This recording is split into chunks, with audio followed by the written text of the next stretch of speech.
Price the Lord. நினைவில் நின்றவை. பிரியமான தேவ பிள்ளைகளே, நம்முடைய நிகழ்ச்சியின் 15வது எபிசோடுக்கு உங்கள் யாவரையும் ஆண்டவராகிய இயேசு கிறிஸ்துவின் நாமத்தில் வாழ்த்தி வரவேற்கிறேன். தேவனுடைய நாமம் மட்டும் மகிமைப்படுவதாக. ஐயா பிரைஸ் தி லார்ட் ஐயா. பிரைஸ் தி லார்ட் ஐயா. கடந்த 14 எபிசோடு நமக்கு நிச்சயமாய் பிரயோஜனமாய் அமைந்தது. ஆமென். அநேகர் நம்மோடு அது குறித்த கருத்துக்களை சொன்னார்கள். இப்போ இந்த வாரம் நம்ம ஜெபித்து நிகழ்ச்சிக்குள்ள போனோம் ஐயா. போலாம். பிரியமான தேவ பிள்ளைகளே, நாம் கண்களை மூடி ஜெபித்து இந்த 15வது எபிசோடுக்குள்ளாய் கடந்து செல்வோம். தேவன் நம்மை ஆசீர்வதிப்பாராக. இரக்கமுள்ள ஆண்டவரை நோக்கி நாங்கள் பார்க்கிறோம்.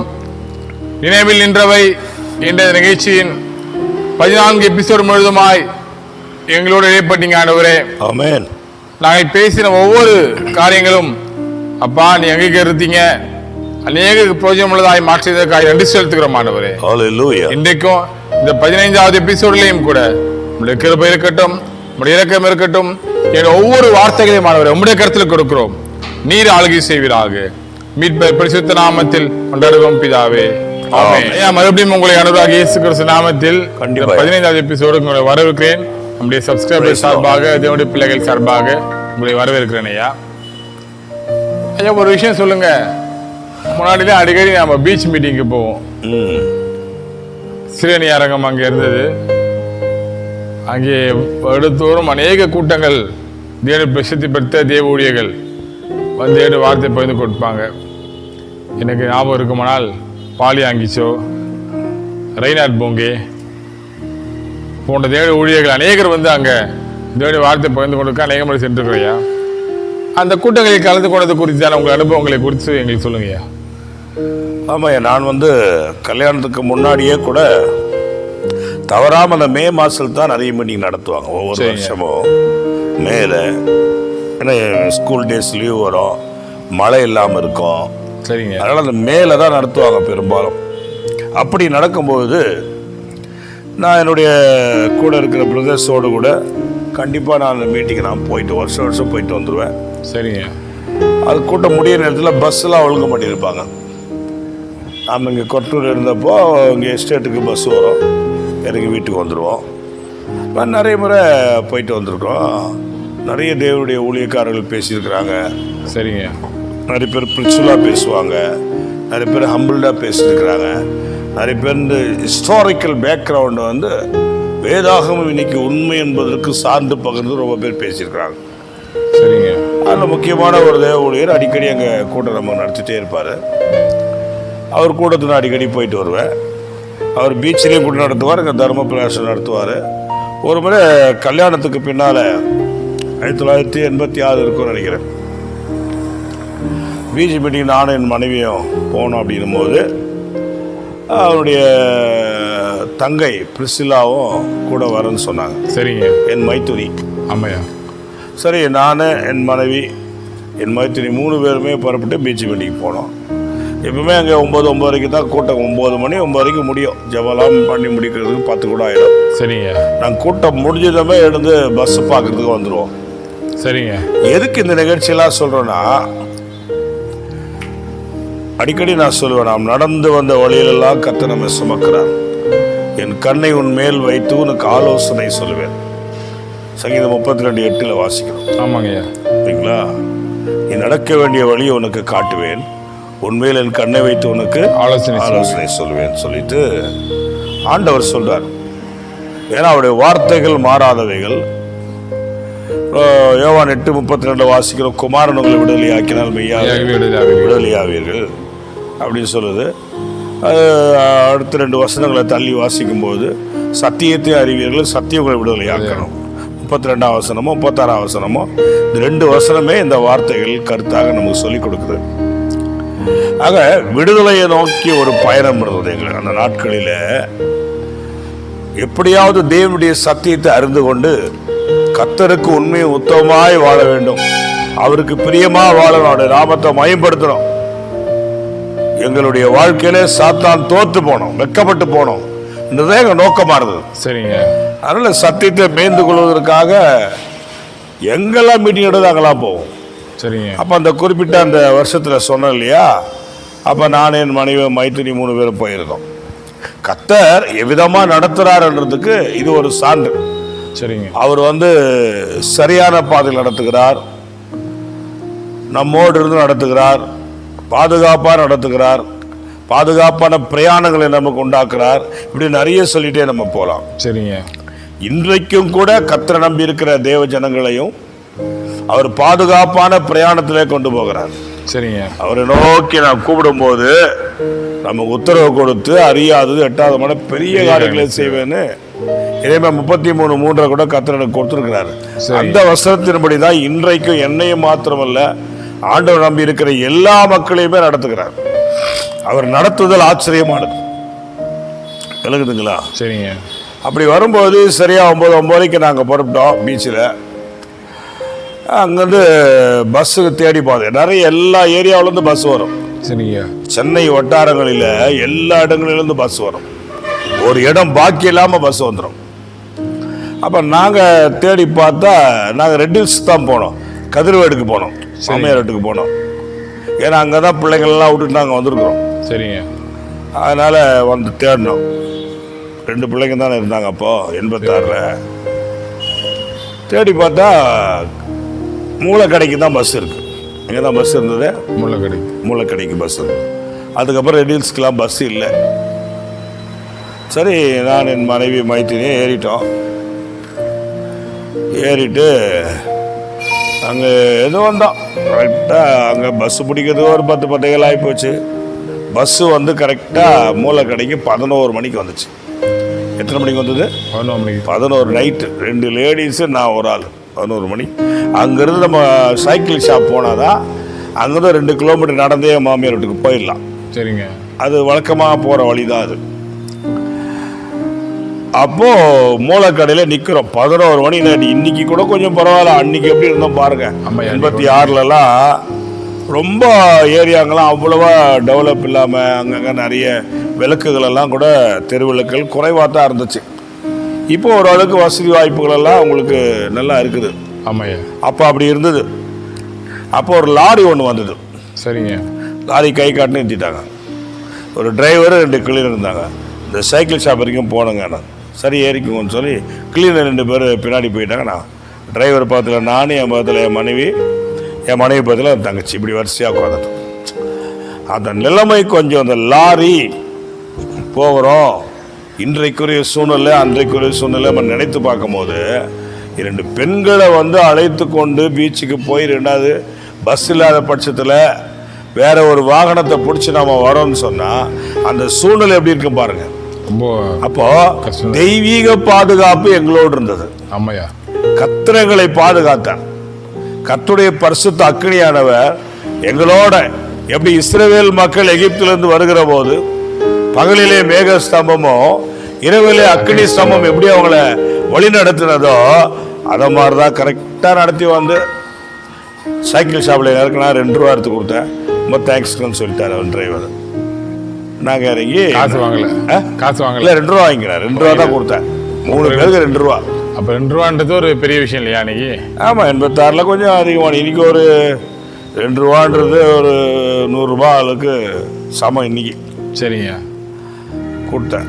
அப்போ அந்த பிரயாணங்கள் பீச்சிலிருந்து மூளைக்கடை சைக்கிள் ஷாப், இந்த பிரயாணங்களை நாம ஏதோ நான் சொல்ல விரும்பல. ஆனா கடவுள் எந்த வார்த்தையை நம்ம சொல்லாதவருக்கு பாதுகாப்பா நடத்தினார். உண்மையாகவே அன்றைக்கு மாத்திரமல்ல இன்றைக்கும் கர்த்தரை நம்புகிற தேவ ஜனங்கள் யாவருக்கும் அவர் பாதுகாப்பு அளிக்கிறார். ஆமாய்யா. கர்த்தாவே என்னை பாதுகாத்துக் கொள்ளுன்னு சொல்லும் போது வருது, அவர் பாதுகாப்பு அளிக்கிறார். கர்த்தருக்கு மகிமை உண்டாகட்டும். ஒரு காரியம், தேவனுடைய விருப்பம் என்பதும் தேவனுடைய சித்தம் என்பதும் ஒண்ணுதான். தேவனுடைய சித்தம்னா தேவனுடைய விருப்பம் அர்த்தம். அப்ப அவருடைய சித்தம் என்னவோ அவருடைய சித்தத்துக்கு நம்மை தாழ்த்தி நம்மை அர்ப்பணிக்கிற போது, முழுமையா அர்ப்பணிக்கிற போது, ஒரு தெளிந்த நீரடைய போல நம்முடைய ஆத்துமாவும் நம்முடைய இருதயமும் ஆவியும் இருக்கிற போது, நம்முடைய சரீரத்தின் ஆக்டிவிட்டிஸ் இருக்கிற போது கர்த்தர் நம்ம அற்புதமா நடத்துவார். முன் குறித்து அழைத்தார் அல்லவா? நான் ஏற்கனவே சொல்லிக்கிறேன், 2-3 எபிசோட்ல சொல்லியிருக்கேன். தவறான பாதையில இல்ல தவறான காரியங்களை பேசியிருந்தாலோ செஞ்சிருந்தாலோ ஆண்டவர் என்ன கொட்டுவார்னு கூட சொல்லியிருக்கார். அவருடைய சிக்ஷையை நான் அற்பமா என்றதில்லை. கர்த்தாவே உமக்கு ஸ்தோத்திரம், நான் அர்ப்பணிப்பேன். கர்த்தர் தம்மை நம்பியிருக்கிற மக்களை பாதுகாக்கிறார். அவருடைய சித்தத்துக்கு நம்ம ஒப்பு கொடுக்கிற போது அவருடைய சித்தத்தின்படி நம்ம எடுத்துக்கிறார். விளங்குதுங்களா? நம்முடைய ஆவி, ஆத்ம, சரீரம் முழுவதும் குற்றமிட்டதா இருக்கும்படி ஒப்பு கொடுக்கிற போது 1 தெசலோனிக்கர் 5:23 சரிங்க, நம்ம ஒப்பு கொடுக்கிற போது கர்த்தர் நம்மை ஆச்சரியமாக நடத்துகிறார்.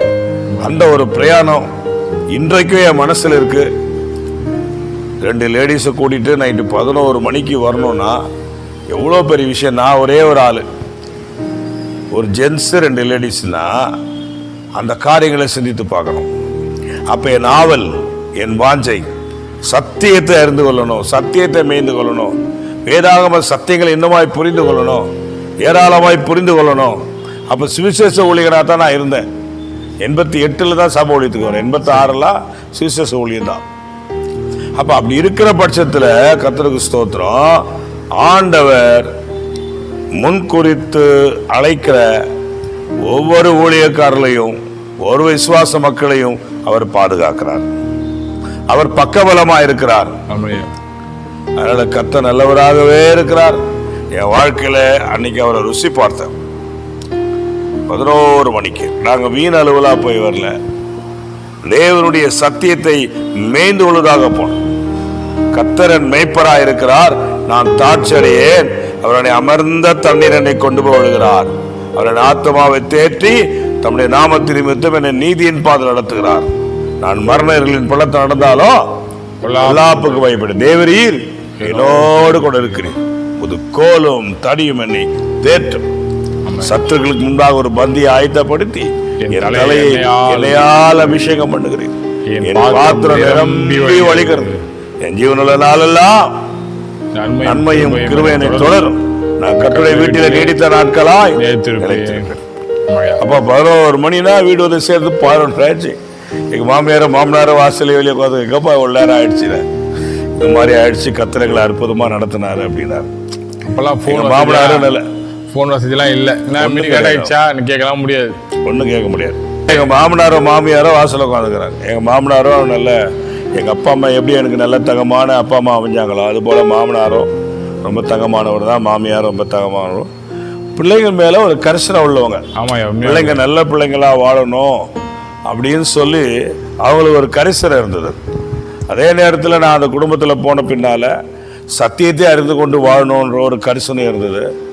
அதனால் எங்கள் மாமியாருக்கும் எப்போ நம்ம அவங்க ஆரம்ப காலத்தில் சர்ச்சைக்கு போனவங்க தான், அதுக்கப்புறமா வந்து நம்ம அவங்க குடும்பத்தில் போன பிறகு ஆண்டவரை பற்றியெல்லாம் அவங்க இன்னும் அதிகமாக தெரிந்து கொண்டு அதிகமாக ஆண்டவருக்கு இன்றைய வரையில் சாட்சியாக இருக்கிறாங்க. இன்னைக்கு 86, 85, 86 வயசு ஆகுறது. சரிங்க. அவங்க கர்த்தருக்குள்ள நல்லா சாட்சியாக இருக்கிறாங்க. பிள்ளைகளுக்கெல்லாம் எல்லாம் ஆதரவாக இருக்கிறாங்க. எல்லாருக்கும், அதாவது வயசுல பெரியவங்க நம்ம வீட்டில் இருந்தாலே ஒரு ஆதரவு தான். இல்லை, எங்கள் மாமியார் பேர் ஞானமணி. சரிங்க. சின்ன மாமியார் பேர் ஏசுமணி. அவங்க தான் கர்த்தருக்குள்ள நித்திரை அடைஞ்சிட்டாங்க. இவங்க ஞானமணி. அதுபோல கர்த்தருக்கு மகிமை உண்டாகணும். எங்க அப்பா பேர் ஏற்கனவே சொல்லிட்டேன், சுப்பிரமணியம். எங்க அம்மா பேர் புஷ்பாவதி. ஆக கர்த்தருடைய கிருபை தான் இதெல்லாம் நமக்கு கிடைச்சது. ஆக என் தேவாதி தேவனை தெரிந்து கொண்டது அதை விட ஒரு மேலான காரியம். ஆக எவ்விதமான அவசரத்திலையும் ஆபத்திலையும் கர்த்தர் என்னை வழிநடத்தி கொண்டு வந்தார். என் வாழ்க்கை முழுவதும் இன்றைக்கும் சரி என் ஆண்டவர் தான் நடத்துறார், என் ஆண்டவர் தான் நடத்துறார், என் ஆண்டவர் தான் நடத்துகிறார். அதை திரும்ப திரும்ப என்னால சொல்ல முடியும். ஆக கர்த்தரையே நம்பிடும் தேவ ஜனமே, கர்த்தர் நிச்சயமாய் உங்களை பாதுகாப்பார். 23ஆம் சங்கீதத்தின்படியும் 128ஆம் சங்கீதத்தின்படி ஒரு குடும்பத்தையும் கூட கர்த்தர் நிச்சயமாய் பாதுகாப்பார். அல்லேலூயா. ஆமென். கர்த்தர் நல்லவர். ஆமாம், உண்மையாகவே கடவுள் வந்து உங்களை பாதுகாத்திருக்கிறாரு. நீங்கள் இப்போ சொல்லும்போது கூட அந்த உங்களோட அந்த வாங்கினது பிரயாணம் பண்ணது போல இருந்துச்சு. ஏன்னா சொல்லுவாங்க இல்லையா, வாய் வாக்கில் சொல்லும்போது கும் இருட்டு இருந்துச்சு அப்படின்னு. நான் அன்றைக்கி 11 மணிக்கு இன்னும் லோக்கல் லாங்குவேஜ் ஜிலோன்னு இருந்துச்சு அப்படின்னு சொல்லுவாங்க. ஆமாம். அதே போல் ஒருவரும் இல்லாத போல் வாகனங்களும் அதிகமாக இருந்திருக்காது ரோட்டில். ஆனால் நிச்சயமாகவே கடவுள் உங்களை பாதுகாத்திருக்கிறாரு. ஏன்னா நீங்கள் தேவனுடைய வார்த்தையை கேட்பதற்காக போய் வந்திருக்கிறீங்க. கர்த்தர் நிச்சயமாக உங்களை பாதுகாத்தார். நல்ல விஷயம். இந்த காரியங்கள் எங்களுக்கு பிரயோஜனமாக இருந்தது. தேவனுடைய பணிக்கு செல்லும் போது தேவனுடைய பாதுகாப்பு நிச்சயமாக அங்கே இருக்கிறது. இன்னொரு விஷயம் சொல்லுங்கய்யா. நம்ம போன வாரம் பாடியில் நம்ம இறக்கி விட்டோம். அதாவது 14வது எபிசோடு வந்து பாடியில் வந்து என்னச்சு, பாடி மணல்பேட்டையில். இங்கேருந்து சேப்பாக்கம் போனால் தூரமாக இருக்கும், அடுத்த வாரம் போய்க்கலாம் அப்படின்னு சொன்னோம்.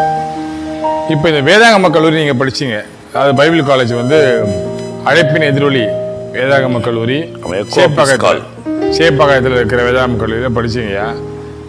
அங்கே படித்த படிப்புகளில் அநேக காரியங்களுக்கு சொல்லி கொடுத்துருக்கீங்க. அந்த அனுபவங்களை குறித்து நீங்கள் சொல்லுங்கள். அந்த அனுபவமே உங்களுக்கு சொல்ல அநேக எபிசோடு தேவைப்படும் நினைக்கிறேன். இந்த எபிசோடில் நீங்கள் தொடர்ந்து அந்த அனுபவத்தை குறித்து சொல்லுங்கள். நம்ம எபிசோட முடிக்கலாம். கர்த்தர் நல்லவர். அப்போ என்னுடைய வாஞ்சை வந்து என்னன்னா, வேதாகமத்தை வந்து கற்றுக்கொள்ள கற்றுக்கொள்ள கற்றுக்கொள்ள கற்றுக்கொள்ள முடிவில்லாத ஒன்று. விளங்குதுங்களா? முடிவில்லாதது. சரிங்க. இன்னைக்கு கூட எத்தனை பைபிள் ஸ்காலராக இருந்தால் கூட பைபிளை முழுசாக கற்றுட்டீங்களா? இல்லைங்க, கொஞ்சம் தாங்க கற்றுக்கிட்டேன் அப்படின்னு சொல்லுவாங்க. அதுதான் உண்மை, அதுதான் தாழ்மையான அனுபவம். ஏன்னா வேதாகம் என்பது ஒரு புதையல் மாதிரி, எடுக்க எடுக்க தோண்ட தோண்ட தோண்ட தோண்ட வந்துட்டே இருக்கும். ஆண்டவருடைய ரகசியங்கள், ஆண்டோடைய வார்த்தைகள், ஆண்டோடைய அற்புதங்கள். அப்போ இதையெல்லாம் நான் ஊழியத்துக்கு வந்தால் கூட, சபை ஊழியத்துக்கு வந்தால் கூட, ஒரு அனுபவ ரீதியாக ஆண்டவர் கற்றுக் கொடுத்த எல்லாவற்றிலும் நான் வந்தேன். ஆண்டவரை இன்னும் கூட நான் அதிகமாக அந்த வேதாகமத்தை கற்றுக்கொள்ளணும், நான் ஜெபம் பண்ணிட்டே இருக்கிறேன், இன்னும் வேதத்தை அதிகமாக கற்றுக்கொள்ளணும். போது எனக்கு தெரிந்த ஒரு ஊழியக்காரர் ஒருத்தர் வந்தார். சரிங்க. அவர் வந்து பார்த்தீங்கன்னா அங்கே எக்கோபிஸ்காலில் ஒரு முதல் 2 வருஷங்கள் படிச்சுட்டு, அது அழைப்பின் எதிரொலி இல்லை? ஆமாம், 2 வருஷம் அவர் படிச்சுட்டு அந்த கிராஜுவேஷன் நோட்டீஸ் என்கிட்ட கொடுக்குறாரு. சரிங்க. கிராஜுவேஷன் தான் சொல்லுவாங்க அதை. ஆமாய்யா, கிராஜுவேஷன் பட்டமளிப்பு விழா. சரிங்க. அந்த நோட்டீஸில் கொடுத்துட்டாரு. எங்கே படிச்சிங்க அப்படின்னு கேட்டால், இந்த மாதிரி சேப்பாக்கம் பில்ஸ் ரோட்டில் இருக்கிற முகமது அப்துல்லா ரோட்டில் இருக்கிற எக்கோபிஸ்கால் பைபிள் காலேஜில் நான் படித்தேன். அதோட டைரக்டர் வந்து சாம் செல்வராஜ் அப்படின்னு சொன்னாங்க. நான் அதுக்கு தான் ஜெபம் பண்ணிக்கிறேன். நான் கூட இன்னும் ஒரு சேர்ந்து நிறைய படிச்சுக்கணும்னு விரும்புகிறேன்னா, இந்த நாளில் நீங்கள் வாங்க, நான் அவர்கிட்ட அறிமுகப்படுத்தி விட்றேன்னு இந்த ஊழியக்காரர் சொன்னார். அதே போல் ஒரு குறிப்பிட்ட இடத்துக்கு நான் போனேன். போகிற போது அந்த இங்கே பிஷப் மாணி ஹாலுன்னு நினைக்கிறேன், நான் அங்கே தான் நடந்துன்னு நினைக்கிறேன்.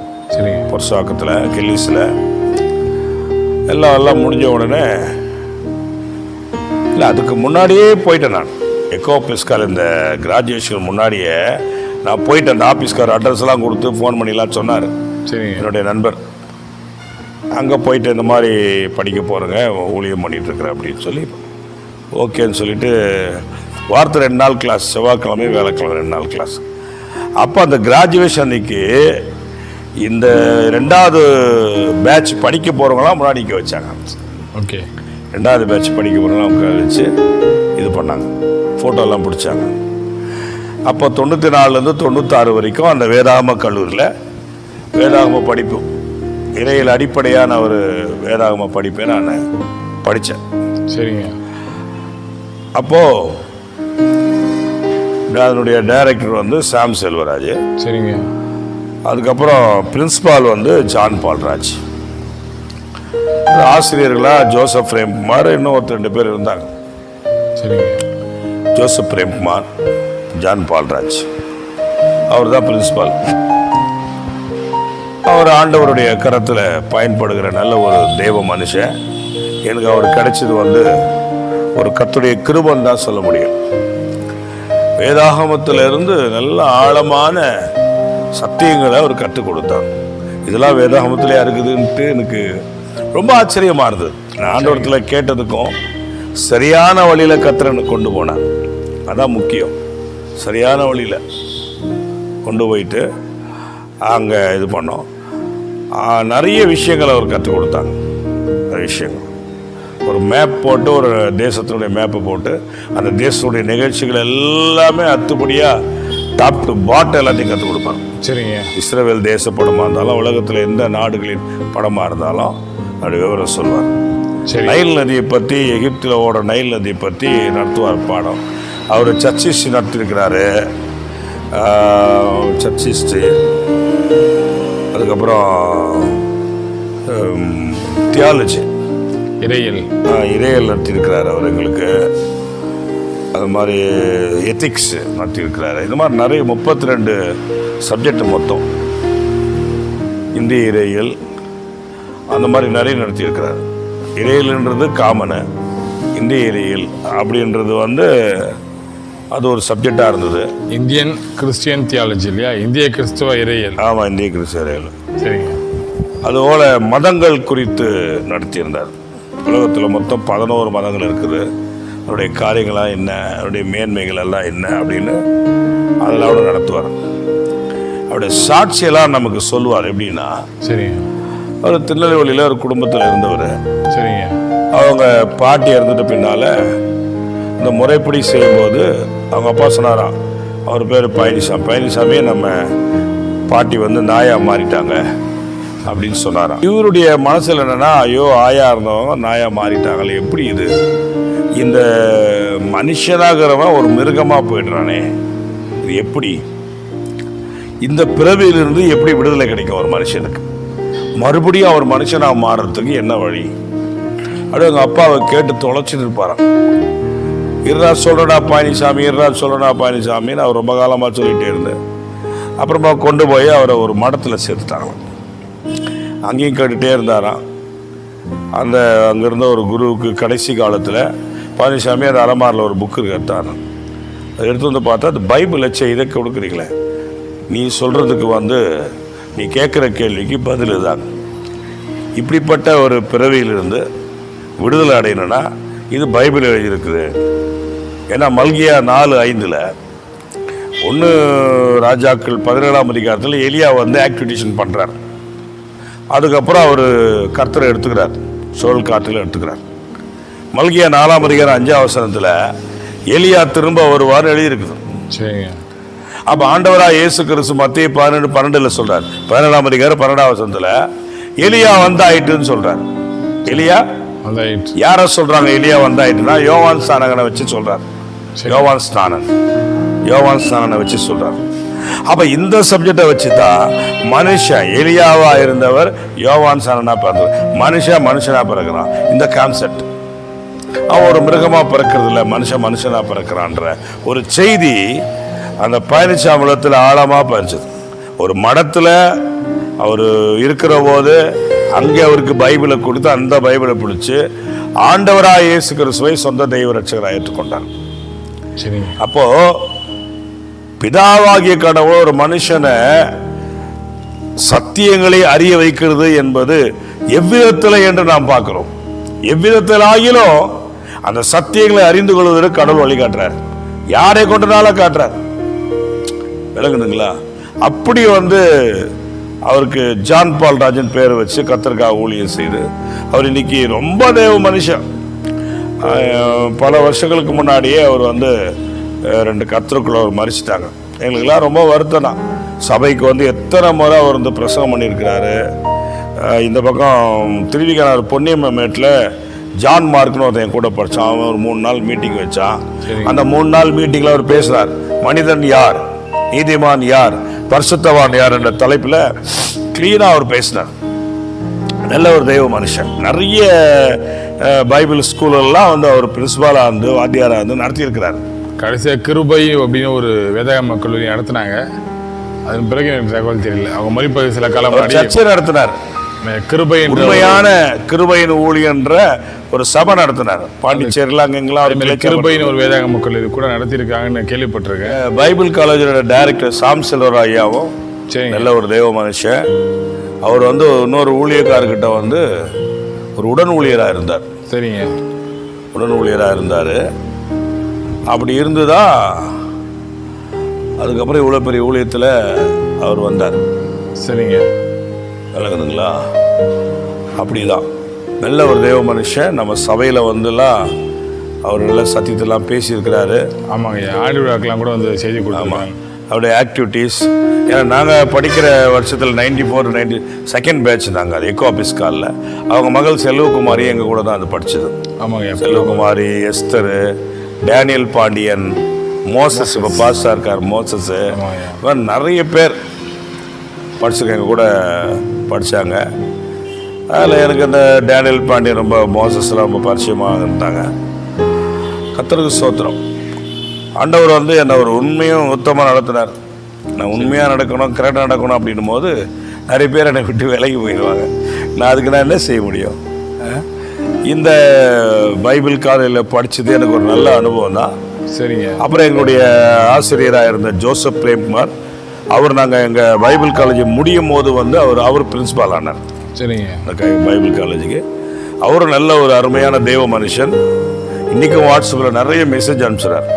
நல்ல அற்புதமான ஒரு தேவ மனிதர், நல்ல ப்ரீச்சர். சபையில் வந்து அவர் பேசியிருக்கார். சபையை நான் அழைச்சி அவரை பேச வச்சுருக்கிறேன்.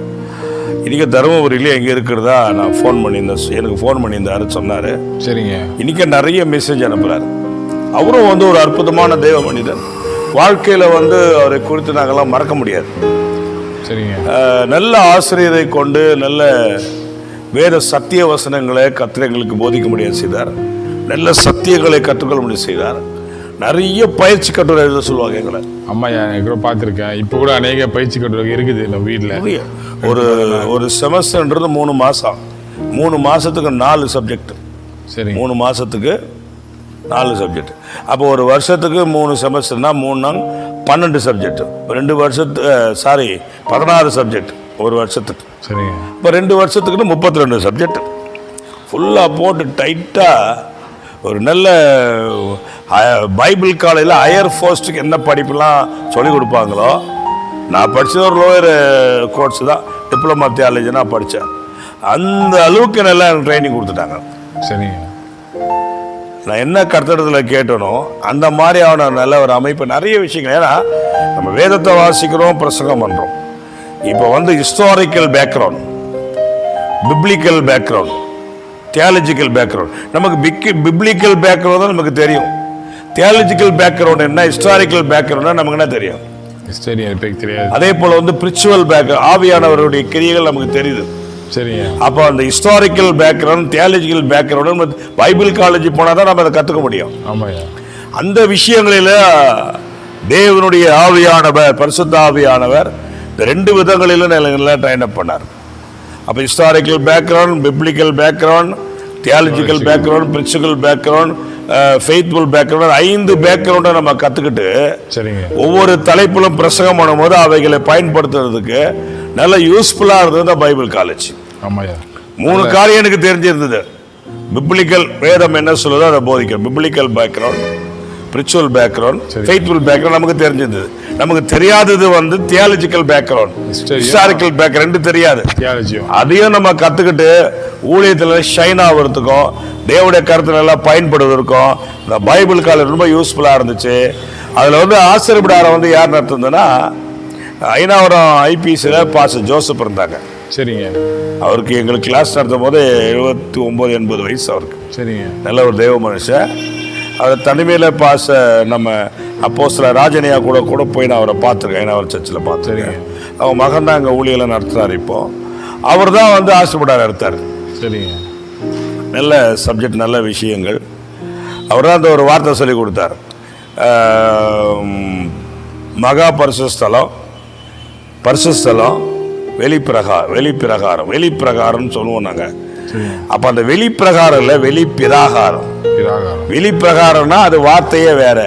வெளிப்பிராகாரம், வெளிப்பிராகாரம் அப்படின்னு பைபிள் அப்படிதான் ராப்பகத்தில் கால் இருக்கு. அதை வழக்க சொல்ல வெளிப்பிரகாரம் சொல்லுவோம். வெளிப்பிராகாரம்னு சொல்லி கொடுத்தவர் பாஸ்டர் ஜோசப் ஐயா தான். அவங்க கர்த்தரை தெரிஞ்சிட்டாங்க. ஆகவே எங்களுக்கு வந்து அந்த கிராஜுவேஷன் வைக்கிற போது ரொம்ப சந்தோஷமா இருந்தது. அதனுடைய ஃபோட்டோஸ்லாம் நம்மகிட்ட நிறைய இருக்கு. ஆமாங்க ஐயா, இருக்கு. அங்கே ஏசியருடைய தலைமை போதகர் சாம் சுந்தரம் தான் எங்களுக்கு அந்த சர்டிஃபிகேட் கொடுத்தார். நான் அவர்கிட்ட அந்த சர்டிஃபிகேட் வாங்கியிருக்கிறேன். ஆமாம், ஞாபகம் இருக்கு. அந்த ஃபோட்டோலாம் நம்மகிட்ட இருக்கு. நாங்கள் வந்து கலந்துருக்கோம் சின்ன பிள்ளையா. ஆமாம், எல்லாருமே வந்தீங்களே. ஆமாங்க, பெரிய பிஷப் மார்னிங் ஹாலில் வைத்து தான் அந்த எங்களுக்கும் பிஷப் மார்னிங் ஹாலில் வச்சு தான் பண்ணாங்க. இல்லை, உங்களுக்கு தான் சொல்கிறேன். உங்களுக்கு தான் பிஷப் வாணி காலில் வச்சு அந்த விழா நடத்துனாங்க, ஞாபகம் இருக்குது. அதனால் நீங்கள் பைபிள் நல்ல பேக்ரவுண்ட் தெரிஞ்சிட்டு இருக்கீங்க. மிக முக்கியமாக ஹிஸ்டரியும் எங்களுக்கும் சொன்னது ஏற்கனவே பண்ணாங்க, எனக்கும் பண்ணாங்கன்னு சொல்ற, வேற ஒன்றும் இல்லை. ஓகே, நல்ல விஷயம், மிக அருமையான விஷயம். நீங்கள் பைபிள் காலேஜ் போயிட்டு தியாலஜி ஹிஸ்டரிலாம் அதிகமாக கற்றுட்ருக்கீங்க. ஏற்கனவே ஃபெய்த் ஆஸ்பெக்டில், பிப்ளிக்கல் ஆஸ்பெக்டில், ஸ்பிரிச்சுவல் ஆஸ்பெக்டில் நீங்கள் தேவனுடைய கிருபையினால தெரியும் காணப்பட்டாலும் ஹிஸ்டரியும் தியாலஜியும் ரொம்ப முக்கியன்றதுனால கற்றுக்கொண்டீங்க. உங்களுடைய கான்வொகேஷன் அன்னைக்கு இன்னுமே எனக்கு ஞாபகம் இருக்குது. பிளாக் கவுன் போட்டிருந்தீங்கன்னு நினைக்கிறேன். போய் சாம்சுந்தர் ஐயா கிட்ட நீங்கள் அந்த படத்தை பெற்றீங்க. தேவனுடைய தாசன் இன்னைக்கு அவங்க எத்திர அடிச்சிட்டாங்க. உங்களோட அந்த காரியங்களில் பங்கு பெற்றது ஒரு ஆஸ்பதமான காரியங்கள் ஐயா. அதே போல் கிராஜுவேஷன்லாம் நாங்கள் வாங்கிட்டோம், சர்டிஃபிகேட்லாம் கொடுத்துட்டாங்க. சாம் செல்வராஜ் ஐயாவை சொல்லணும்னா இன்னும் கூட நிறைய விஷயங்கள் இருக்குது. அதாவது உங்கள் டைரக்டர் இல்லைங்களா? ஆமாம். இப்போ எங்கள் டைரக்டர் என்ன சொல்லுவாருன்னா, ப்ரோக்ராம் முடிக்கிறதுக்கான நேரம் வந்துச்சு, நம்ம டைரக்டர் சொல்லுவார். உங்கள் டைரக்டர் குறித்து அடுத்த ப்ரோக்ராமில் வந்து கண்டினியூ பண்ணலாம் நம்ம டைரக்டர் இப்போ நினைக்கிறேன். அதில் அவர் சொல்கிறதுக்கு முன்னாடி நம்மளே இந்த ப்ரோக்ராமை கட் பண்ணுறது எல்லாம். ஓகே, சரிங்கய்யா. மிக ஒரு அருமையான காரியங்கள். இன்னைக்கு 2 முக்கியமான காரியங்கள் நம்ம பேசணும். ஒன்று, நீங்கள் ஊழியத்துக்கு சென்று தேவனுடைய வார்த்தைகளை மேய்ந்து விட்டு மறுபடியும் வீட்டுக்கு வரும்போது கடவுள் பாதுகாத்து கொண்டு வந்தார். அதே போல் உங்கள் வேதாகம கல்லூரி அனுபவத்தில் ஒரு சின்ன காரியங்கள் சொன்னீங்க. அநேக காரியங்கள் சொல்லலாம். ஏன்னா எங்களுக்கு நீங்கள் ஜான் பால் ராஜா குறித்து மிக 3 பேர் தான் எங்களுக்கு அதிகமாக தெரியும். சாம் செல்வராஜ் ஐயாவும், ஜான் பால்ராஜ் ஐயாவும், ஜோசப் பிரேம்குமார் ஐயாவும், இந்த 3 பேரை குறித்து அதிகமாக எங்கூட நீங்கள் சொல்லியிருக்கிறீங்க. இன்னும் ஜான் பால்ராஜ் ஐயா அவங்க சொன்ன கதைகள், நிகழ்ச்சிகள், ஒவ்வொரு கிளாஸில் ஒவ்வொரு நிகழ்ச்சி சொல்லுவார். அடுத்த கிளாஸ் நிகழ்ச்சி சொல்ல மாட்டார், புது நிகழ்ச்சி சொல்லுவார். டம்ளருக்கு டம்ளர்லாம் அதிகம் சொல்லியிருக்கீங்க. அதை பற்றி சொல்லுவீங்க நினைக்கிறேன் ஃபியூச்சரில். உண்மையாக ஆசீர்வாதமான காரியங்கள். நம்முடைய மக்களுக்கு இது பிரயோஜனமாக இருந்திருக்கும் என்று சொல்லி நான் விசுவாசிக்கிறேன். தொடர்ந்து நீங்கள் நிகழ்ச்சியை பாருங்கள். நான் ஜெபித்து நிகழ்ச்சியை முடிக்கலாம். நம்முடைய பிஷப் ஐயா இன்னைக்கு ஜெபித்து நிகழ்ச்சியை முடிச்சிருப்பாங்க. Praise the Lord. Hallelujah. ஜீவனுள்ள பிதாவே, இன்றைக்கும் கூட என் தேவனுடைய நடத்திப்பு என் நினைவுல வைத்தீங்க.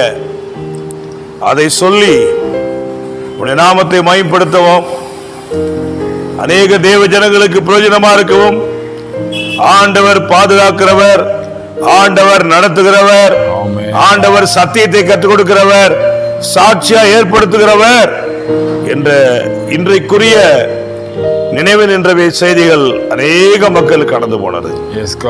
பிள்ளைகள் ஆசீர்வதிங்க, விடுதலையாக்குங்க, தெய்வீக சுகத்தோடு வாழணும், பொருளாதார ஆசையோடு வாழணும், உதவி செய்யுங்க.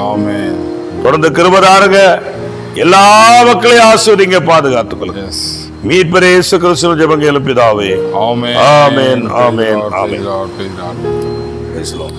பிரியமான தேவ பிள்ளைகளே, இன்றைக்கு நிகழ்ச்சி உங்களுக்கு நிச்சயமாய் இந்த 15வது எபிசோடு உங்களுக்கு பிரயோஜனமாக இருந்திருக்கும் என்று சொல்லி அரியன் விசுவாசிக்கிறேன். இப்போதும் திரையில் தோன்றுகிற நம்முடைய இமெயில் முகவரி மற்றும் தொலைபேசி எண்ணை குறித்து வைத்துக் கொள்ளுங்கள்.